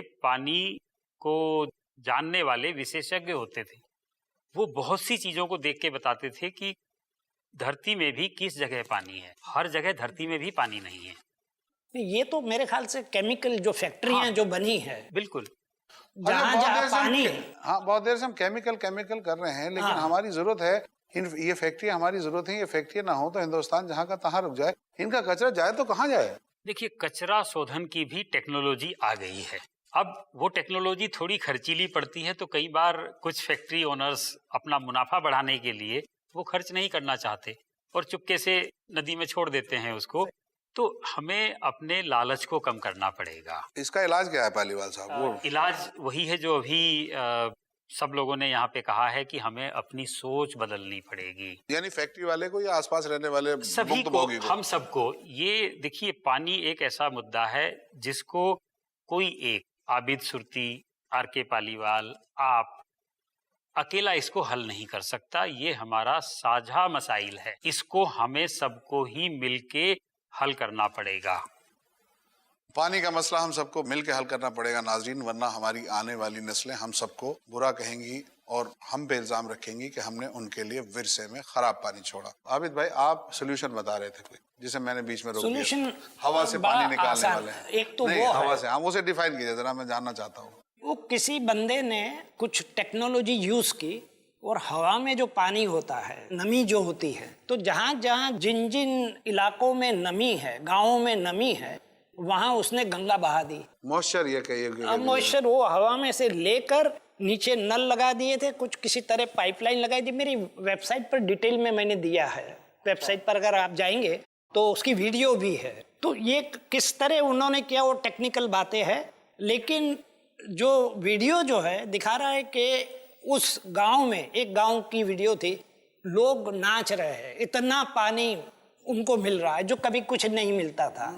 अब ये सवाल जो आपका है कि वजह पानी जो गंदा हो रहा है, ये हो रहा है, मतलब पानी कम हो रहा है, हल क्या है? हाँ, हल उसका ये है कि हमारा जो एक कल्चर था हिंदुस्तान का, जिसे हम तालाब का, झील का कल्चर कहते हैं, तालाब, झील, कुओं का कल्चर, ये सारे मतलब जैसे जैसे तरक्की होती गई टेक्नोलॉजिकल, तो ये सारे मिटते गए। गाँवों से झीलें खत्म हो गई, वहाँ झीलों पर मकानात बन गए। लेकिन आबिद भाई, झीलें तो अगेन गंदगी की जगह थी, भैंसें जाके नहा रही होती थी वहाँ, नहीं, सब वैसी नहीं थे। गलाजतें वहां जारी होती, ठहरा हुआ पानी जिसमें से सड़न उठती थी और बरसात में इकट्ठा हो जाता था, फिर सूख जाता था। ऐसी कुछ होगी, लेकिन मतलब सारी नहीं। मकसद जो था, झील का जो मकसद था, उस पर बढ़िया किताब है। झील भी आज भी खड़े है तालाब। मैं इसको थोड़ा सा आपके सवाल का जवाब मैं इसको इस तरह से दूंगा कि तालाब को हम समग्रता में देखना पड़ेगा। ये नहीं कि उसमें भैंसें नहा रही हैं, भैंसें किसने नहलाई? हमने नहलाई। तो अगर वो गंदगी हुई, कुदरत ने तो गंदगी नहीं दी तालाब को, वो गंदगी तो हमने दी ना उसको। तालाब का तो बहुत बड़ा महत्व है हमारे भारत जैसे देश के लिए। थोड़ा सा इसको अगर हम इस नजरिए से देखें कि अगर हर गांव में कुछ बड़े तालाब हों, उनकी साफ सफाई रहे, तो आपकी दो समस्याएं, सबसे बड़ी समस्याएं हल हो जाएंगी, बाढ़ की समस्या और सूखे की समस्या। देखिए, बाढ़ क्यों आती है? बाढ़ पहले भी आती थी, लेकिन उसका असर तालाब कम करते हैं। काफी बाढ़ का, नदी का पानी उफना, तालाब ने उसको धीमा कर दिया, रोक दिया, उसके वेग को रोक दिया। तो तालाब भर गए, उस बाढ़ से तालाब भर गए, और जब बाढ़ उतर गई, इसी तालाब का पानी सूखे में काम आया, उसने सूखा नहीं पड़ने दिया। अब अगर हमारे गांव से तालाब खत्म हो गए तो हमको बाढ़ भी हर साल झेलनी पड़ेगी, सूखा भी हर साल झेलना पड़ेगा। और तालाब का एक और बहुत बड़ा महत्व है, हमको तालाब का पानी केवल तालाब के दायरे में दिखाई देता है, लेकिन गांव के एक तालाब का पानी आसपास बड़े तालाब का पानी चारों तरफ 1-1 किलोमीटर अंदर भी वाटर टेबल बढ़ाता है। तो तालाब से 1 किलोमीटर दूर भी जो आप खेती कर रहे हैं, या जो नल लगाएंगे, या जो कुआं खोदेंगे, उसमें तालाब से जो पानी नीचे रिसके गया है, ये समझ में आने वाली वही बहुत पानी अच्छी बात आपको है। मिल रहा है। हाँ, ये तो तालाब, इसीलिए पहले देखिए, कोई भी वो मुगल बादशाह रहा, हिंदू राजा रहा, सबसे पहला काम क्या करता था? गांव में तालाब खुदवाया गया। तो ये एक बहुत बड़ी वैज्ञानिक सोच थी और बहुत बड़ा एहसास था अपने लोगों को कुछ देने का। सबसे बड़ा पुण्य का काम प्याऊ रखना, तालाब खुदवाना। तो इसको हमको वैज्ञानिक दृष्टि से भी समझने की जरूरत है कि उन तालाबों की कल्चर को, अच्छे तालाबों की कल्चर को हमें दोबारा वापस लाना होगा, अगर हम हर साल की बाढ़ और सूखे की समस्या से, पानी की समस्या से बचना चाहते हैं। नाज़रीन, बहुत अच्छी बात है। हमें पालीवाल साहब बता रहे हैं, पुराने ज़मानों से पुण्य का काम, सवाब का काम समझा जाता था। राजे महाराजे, नवाब रास्तों में, गांव और शहरों में तालाब बनवाया करते थे, प्याऊ लगवाया करते थे, और वो तालाब हमारे गांवों और शहरों को जिंदगी दिया करते थे, हमारे वाटर लेवल को ऊपर लाते थे। हमारे खेत खलिहानों में खेती उन तालाबों और झीलों की वजह से लहलाती थी, और बाढ़ और सूखे से हमारे गांवों को बचाते थे। आइए, मैं और एक अहम सवाल पूछता हूँ आपसे, आप तीनों हजरात से पूछ रहा हूँ ये सवाल में, क्योंकि बड़ा कॉमन सा सवाल है। एक वक्त था कि जब टेक्नोलॉजी इतनी ज्यादा डेवलप नहीं थी, जब पानी प्योर या इम्प्योर भी होता है, ड्रिंकिंग वाटर, ये जानते भी नहीं थे लोग, समझते भी नहीं थे। हालांकि आबो हवा वैसी थी, महाराज जैसी जगहों पे जमीन से पानी निकलना मुश्किल होता था, वही बारिश का पानी पिया जाता था, उसी झील में मुंह डाल के बच्चे पानी पी लेते थे। कहीं किसी गांव के तालाब में बच्चे नहा धो के उठ के खड़े हो जाते थे, न कोई जख्म पकता था, न किसी की किडनी खराब होती थी, न किसी की सेहत में कोई परेशानी आती थी, न कहीं कोई ग्रोथ में कमी आती थी। आज मैं ये समझता हूँ कि जो हमारी अर्बन लाइफ है वो खास तौर पे, और समवेयर रूरल लाइफ भी, प्योर वाटर प्योरिफिकेशन के वो लगा दिए गए घरों में। अलग अलग हमको टेलीविजन ने और हमको एडवर्टीजमेंट ने बताया कि पानी जो है वो बड़ा प्योर होना चाहिए, बड़ी काम की चीज़ है। हमारे पास जो पानी है वो बड़ा इम्प्योर है, तो इसे हम प्योर कर रहे हैं घर पे रख के। कोई अपनी अपनी हैसियतों के हिसाब से हमारे पास प्योरीफायर्स हैं, और उसके बावजूद हम पानी की बीमारियों में मुब्तला हैं। तो ये क्या फ़र्क है? ये प्योरिटी इम्प्योरिटी अचानक ये 20-25 साल में कहाँ से आ गई? मैं जानना ही चाहता हूँ। मेरा बेसिक सवाल ये है कि 20-25 साल पहले ये प्योरिटी और इम्प्योरिटी क्यों नहीं थी? इसके दो पहलू हैं। एक तो ये भी बहुत बड़ी सच्चाई है कि इन 25-50 सालों में हमने पानी को बहुत खराब किया है। वो हम बार बार चर्चा कर चुके हैं, पेस्टिसाइड से, इंडस्ट्रियल कचरे से, अपने सीवेज को नदी नालों में डाल के। तो एक तो क्वालिटी हमने उसकी वहाँ खराब की, दूसरी हमने अपनी क्वालिटी खराब की है।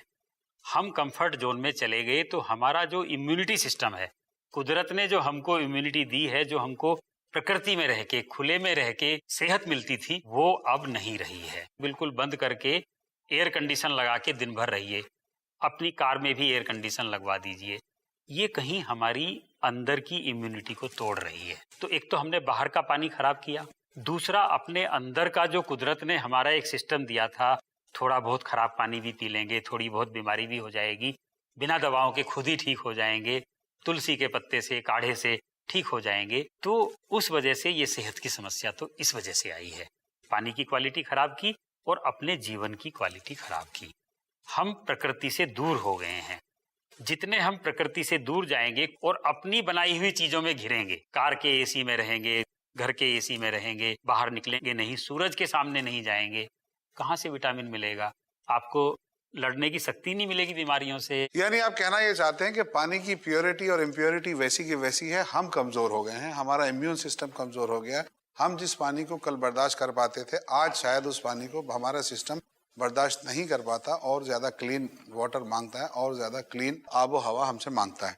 मैं आपके पास आता हूँ आबिद भाई, आपसे खास तौर पे ये जानना चाहता हूँ कि ये जो पानी का इस्तेमाल अर्बन एरियाज में है और रूरल एरियाज में इस्तेमाल की बात कर रहा हूँ मैं, जो आपका मिशन है उसमें कहीं कोई फर्क है आपको नजर आता है? यानी एक मिसाल के तौर पे मैं एग्जांपल देके अपना सवाल समझाऊं, एक अर्बन एरिया में रहने वाला शख्स जो फ्लैट में रहता है, उसके यहाँ टेप भी है, टेप खोलता है, टपकती है या नहीं टपकती है, शावर है, पानी लेता है या उसके यहाँ टब है, सब कुछ है। एक गाँव में रहने वाला आदमी जिसके यहाँ ना टेप है ना कुछ है, नल लगा हुआ है, जाता है गिलास में नल में पानी भर लेता है, पी लेता है, बाथरूम में या गंगा में जाके नहा लेता है जैसे आपने बताया अभी, या किसी तालाब में नहा लेता है जाके, पानी पीने की बाल्टी भर के आ गई कुएं में से। वहाँ कहाँ वाटर वेस्ट हो रहा है और वहाँ क्या जरूरत है सेविंग की? देखो वहाँ तो ये लोग महिलाएं, औरतें जो है मिलों तक चलती जाती है। पर्टिकुलर राजस्थान की बात होगी, अगर हम नॉर्थ इंडिया में चले जाए तो हर कदम पे पानी है, सबसे ज्यादा पानी है, और वो पानी जो है हर मोहल्ले में नल गड़े हुए हैं, हर गांव के बाहर सरकार ने इतने बड़े बड़े नल लगवा दिए हैं, और एक इतना सा इशारा करो तो नल में से आधी बाल्टी पानी बाहर आता है। इतना सा इशारा कीजिए, वो भी इतने बड़े बड़े बम्बे वाले नल होते हैं, ऐसे इशारा कीजिए आधी बाल्टी पानी, मतलब मैं कभी उधर से गुजरता हूँ अपने हाथ से पानी जला के अपने हाथ से मुंह धो लेता हूँ, जो पहले कभी नहीं होता था। अब ये कैसे है? तो वहाँ पानी की वेस्टेज क्या है और वहाँ पानी को बचाने की जरूरत किस हद तक है? नहीं, ये अवेयरनेस तो क्रिएट करनी ही पड़ेगी ना। इसको अवेयरनेस अगर क्रिएट नहीं करते, जैसे मैंने बताया कि भाई कश्मीर में मुझे क्यों बुलाया गया, वहाँ तो ज़रूरत नहीं थी ना, लेकिन फिर भी उन्होंने जो मिसाल दी, कुरान शरीफ का हवाला दिया और ग्लोबल प्रॉब्लम बताया, तो ये अवेयरनेस क्रिएट करना बहुत ही ज़रूरी है, चाहे पानी है या नहीं है। और ये जो आप कह रहे हैं कि अर्बन एरिया और रूरल एरिया की बात कर रहे हैं, इसलिए कह रहा हूँ कि दोनों की समस्याओं में, दोनों की दिक्कतों में फर्क होता है, तो दोनों के लाइफस्टाइल में फर्क होता है, सोल्यूशन में भी फर्क होता है। सोल्यूशन इसलिए नेचुरली बड़ी दिलचस्प बात बताता हूँ कि वो जो राजस्थान की मिसाल दे रहा था मैं, कि महिलाएं जा रही है और आ रही है, मिलों का सफर जिंदगी उनकी उसी में बीत जाती थी, तो वहाँ किसी ने नल लगवा दिए, तो सारी महिलाओं ने मोर्चा निकाला कि इसको हटाओ नलों को। अब देखो प्रॉब्लम सॉल्व किया ना, अपने घर में पानी दिया, तो वजह समझ में नहीं आई किसी की, ये क्यों कर रही है, मतलब हमने तो इनकी प्रॉब्लम सॉल्व की है मैंने। तो महिलाओं ने कहा कि जो हमें एक स्पेस मिल रहा था डिस्कशन का, अंतरंग सहेलियों के साथ बातें करने का, अब वो सास के साये में बैठना पड़ता है और सब अच्छी बुरी खत्म हो गई, वो गीबतों का दौर खत्म हो गया, जो गीबत कर रहे थे यहाँ से वहां तक जाते आते। तो कई जगह ये काम कर जाते हैं नल, कई जगह नहीं करते हैं। गाजियाबाद के करीब कहीं एक गांव, वहाँ पानी का प्रॉब्लम, वहाँ बहुत सीवियर प्रॉब्लम पता चला। वहाँ इसलिए है कि वहाँ जो तालाब था उस पर वो बिल्डरों ने मकान बना दिए और प्रॉमिस किया था कि आपको हम नल देंगे। अब पानी आएगा कहाँ से जब पानी है ही नहीं? जो जरिया सोर्स जो था वो तो तालाब और झील, ये लोग थे उनके। तो हर जगह के प्रॉब्लम अलग है। आपसे मुझे अचानक याद आया एक बात, मैंने अक्सर देखा, यहाँ भी देखा, बाहर भी देखा, मस्जिदों में हौज बनाने के एक तरीके होते थे। मस्जिदों में हौज इकट्ठा किया और वहाँ लोग बैठ के, जहाँ बहुत बहुत लोग आते थे, जैसे आज भी दिल्ली की जामा मस्जिद में अगर आप जाएं तो बड़ा हौज है और हौज के चारों तरफ 50 लोग बैठ के वजू कर रहे होते हैं। तो क्या वो किसी वाटर सेविंग को जहन में रख के बनाने वाली चीज थी या क्या था? इसके अंदर एक इस्लामिक कंसेप्ट ये है कि अगर एक लार्ज बॉडी ऑफ वाटर हो तो लार्ज बॉडी ऑफ वाटर, उसके अंदर नजासत बहुत इजीली उसको गंदा नहीं करती। तो इसी वजह से इस तरह की लार्जर बॉडीज ऑफ वाटर को एस्टैब्लिश करना और प्रिजर्व करना, ये दोनों हम देखते हैं इस्लामिक ट्रेडिशन में। आप देखेंगे जो मुस्लिम सिटीज वगैरह जो ट्रेडिशनली एस्टैब्लिश हुई, उसके अंदर ये इस तरह के तालाब का एक पर्टिकुलर रोल था जो वुजू के लिए हौज का रोल प्ले करे, या मस्जिद के अंदर, या जो सिटी के हम देखते हैं, जैसे मिसाल के तौर पे उसको प्रिजर्व करना। अल्लाह के रसूल सल्लल्लाहु अलैहि वसल्लम की हदीस है, 2 लानत वाली चीजों से बचो, लानत वाली चीजें, और उसमें से एक है कि कोई शख्स पेशाब या पाखाना करे लोगों के रास्ते में या जहाँ पे वो जाकर बैठते हैं वो जगह पर।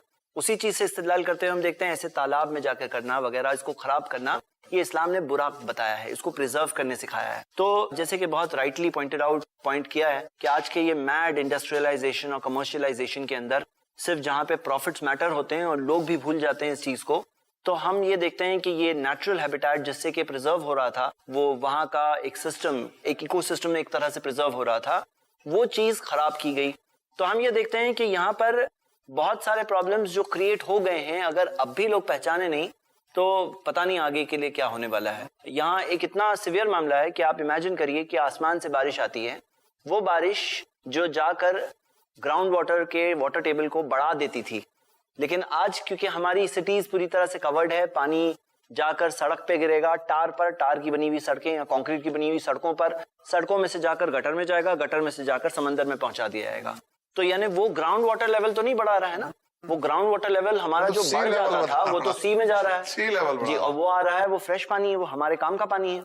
तो हम देखते हैं कि यहाँ पर अगर एक कम्युनिटी के तौर पर मान लीजिए आपकी खुद की कॉलोनी है या कुछ लोग मिलकर एक इनिशिएटिव प्ले करते हैं कि भाई हम इसे वाटर को कलेक्ट करेंगे हार्वेस्टिंग के जरिए, और कुछ नहीं तो जाकर हमारे यहाँ अगर कोई लोकल कुआं है या अंदर कोई सिस्टम है उसके जरिए ग्राउंड वाटर तक पहुंचा दे, तो ये चीज करके यानी ग्राउंड वाटर का वाटर टेबल बढ़ता है और जो हमें लॉन्ग रन में बहुत ज्यादा काम आ सकता है। क्या कमाल की बात बताई है जैद भाई ने कि जो हमारा मॉडर्न सिस्टम है सड़कों का, जो हम तारकोल से या डामर जिसको कहते हैं बनाते हैं, बारिशें होती हैं, गिरती हैं, उनसे पानी बहता है, नालियों में जाता है और समंदर में चला जाता है।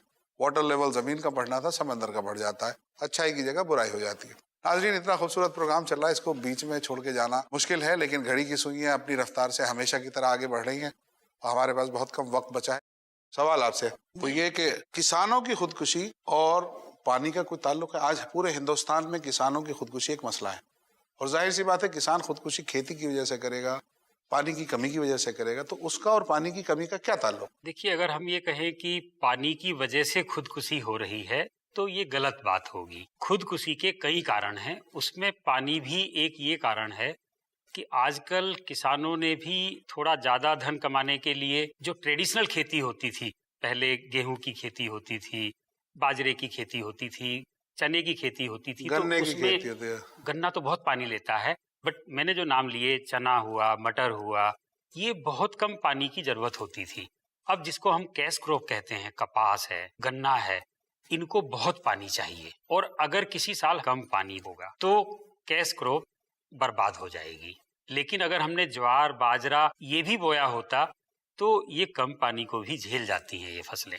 बहुत अच्छी बात। तो यहाँ पानी उतना जिम्मेदार हो गया कि हमने ऐसी फसलें ज्यादा उगाना शुरू कर दिया जिसको हमेशा बहुत पानी की जरूरत है, वो ग्राउंड से आए या बरसात से आए, और अगर बरसात कम हुई है तो ग्राउंड वाटर भी कम होगा।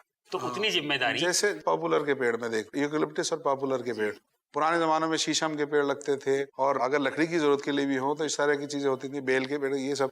आज हम लोगों के खेतों के किनारों पे या खेतों में बाकायदा यूकेलिप्टस और पॉपुलर ने जगह ले ली, और जहां तक मैं जानता हूँ, correct me if I am wrong, कि यूकेलिप्टस और पॉपुलर बहुत ज्यादा पानी लेता है। हाँ, और इसीलिए आप देखते हैं कि वो बहुत तेजी से बढ़ता है।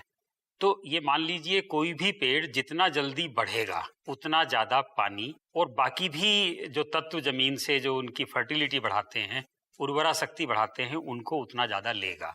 शीशम अगर 100 साल में पक रहा है, आम अगर देसी आम जो था पहले वो 50 साल में बड़ा हो रहा है, तो वो पानी भी कम ले रहा है। तो उसी हिसाब से यहाँ भी वही हुआ कि जमीन से मनुष्य ने पानी ज्यादा निकाला, हम खेती भी ऐसी करने लगे कि उसको भी पानी ज्यादा चाहिए, तो वो डिमांड सप्लाई गड़बड़, डिमांड सप्लाई का जो इकोनॉमिक्स का डिमांड एंड सप्लाई का रूल है वो हम लोगों ने बिगाड़ना शुरू कर दिया। सर, टाइम एकदम खात्मे पे है। मैं आप तीनों मेहमानों से ये चाहूंगा कि एक एक मैसेज दे दें, छोटा छोटा सा। ऑडियंस को मैसेज दीजिए कि ये प्रॉब्लम जो है इससे कैसे निपटा जाए। मेरा तो सिंपल मैसेज होता है जी, जान कर चलो, मान कर मत चलो। क्या बात है जैद भाई। मेरा ये मैसेज है कि पानी के ताल्लुक से पानी प्रिजर्व करना, पानी के जरियों को प्रिजर्व करना, उन्हें खराब होने से बचाना, उन्हें पल्यूट होने से बचाना, ये हम सब के लिए जरूरी है और लाजिम है। कई बार ये सब चीजें प्रिजर्व करने में से एक छोटा सा एफर्ट डालना होता है, थोड़ा अपने कंफर्ट जोन से थोड़ा बाहर निकल के कुछ करना होता है। एक होता है सुस्त इंसान जो पानी को लीक होने देता है या जाय होने देता है, उसके ताल्लुक से कुछ नहीं करता, या वो देख रहा है कि पानी के सोर्सेज खराब किए जा रहे हैं और वो उसका सोल्यूशन बनने की कोई कोशिश नहीं करता, सोशल तौर पर कोई कोशिश इनिशिएट नहीं करता। लेकिन अगर एक शख्स के अंदर सिर्फ इतना एहसास आ जाए, चाहे वो कोई इंडस्ट्रियलिस्ट है जो अपनी इंडस्ट्री सेटअप कर रहा है, उसे थोड़ा और खर्चा करना पड़ेगा इस एनवायरनमेंट को, अल्लाह की दी हुई जमीन को खराब होने से रोकने के लिए, या मान लीजिए वो शख्स एक इंडिविजुअल, एक इंफरादी तौर पे एक इंसान है, या कोई एक सोसाइटी में रहने वाला एक शख्स है, तो वो सब के सब अगर अपने कंफर्ट जोन से थोड़ा बाहर निकल के कुछ इनिशिएटिव और कुछ कोशिश करते हैं, तो ये कोशिश के जरिए बहुत सारे लोगों को फायदा हो सकता है। तो अल्लाह के रसूल मोहम्मद सल्लल्लाहु अलैहि वसल्लम की एक हदीस मैं बताऊंगा, और वो हदीस ये है कि मन रा मिनकुम मुनकरन, तुम में से कोई गलत चीज अगर होता देखे, हाथ से रोक सकते हो तो हाथ से रोको उस चीज को, चाहे वो पोल्यूशन हो रहा हो, चाहे वो कोई भी चीज है। वो इल्लम यस्तती, अगर हाथ से रोकने की ताकत नहीं है, फबी लिसानिही, तो जुबान से बुरा कहो। वो इल्लम यस्तती, और अगर वो भी कैपेसिटी नहीं है, फबी क़ल्बी, तो दिल में कम से कम बुरा समझो। ये ईमान का सबसे कम दर्जा है। दिलों के अंदर वो एहसास आ जाए तो हमारे बाहर के प्रॉब्लम्स बहुत सारे आसानी से सॉल्व हो जाएंगे। वो एहसास हमारे दिल में आना और रियलाइज करना, यही सबसे बड़ी चीज है आज। पालीवाल साहब, 2 अनुरोध सबसे करना चाहूँगा। पानी बढ़ाओ और पानी बचाओ। पानी बढ़ाने के लिए पेड़ लगाने होंगे। हर शख्स कम से कम 1-2 पेड़ अपने आसपास जरूर लगाए, उससे पानी बढ़ेगा। पानी बचाएंगे, जितना हम पानी फैला रहे हैं या इस्तेमाल कर रहे हैं उसमें थोड़ी कमी करें, ताकि दूसरे लोगों को, जानवरों को, पक्षियों को, गरीब लोगों को भी जरूरत का पानी मिले।